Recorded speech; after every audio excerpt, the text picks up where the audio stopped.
je voudrais regretter cette recrudescence de l'immigration irrégulière. C'est inédit et cela nécessite une réflexion profonde.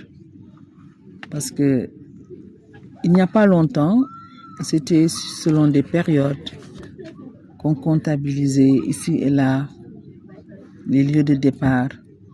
Mais aujourd'hui, en termes de nombre, je pense que le Sénégal n'a jamais atteint ce chiffre.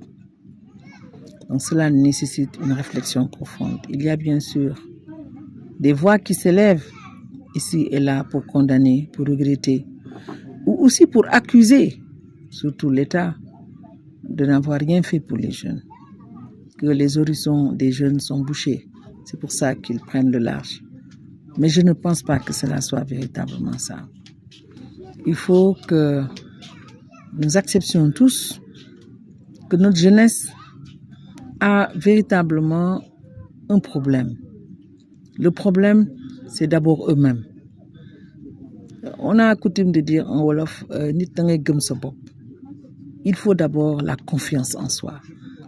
Savoir que tout ce qu'on est ou peut être, c'est vrai, il y a le destin, mais il y a aussi la capacité de l'homme à se battre.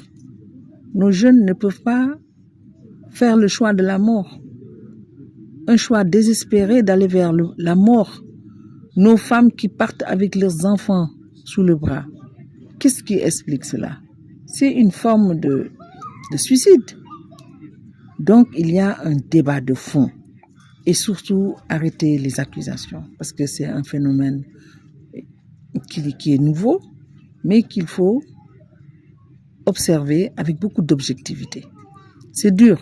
Quand on vous dit à Bargny, il n'y a plus de jeunes. C'est grave. Moi, je connais bien Bargny. Et d'autres. Surtout ici, Kafountine, lieu de départ. Une très très belle zone avec le tourisme, tout ce qui peut être fait.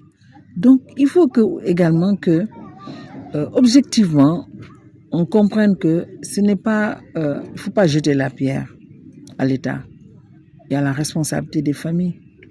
Parce que quand une femme, sous prétexte d'aller rejoindre son mari, part avec son enfant sous le bras, rien ne l'explique.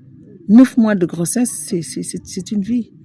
Donc, il faut que, véritablement, qu'on appelle tous nos logs, comme j'ai l'habitude de le dire. Nous avons beaucoup de philosophes, de sociologues, etc., d'économistes, etc., pour qu'on s'asseye, un grand forum, pour discuter de ce phénomène et donner des pistes de solutions.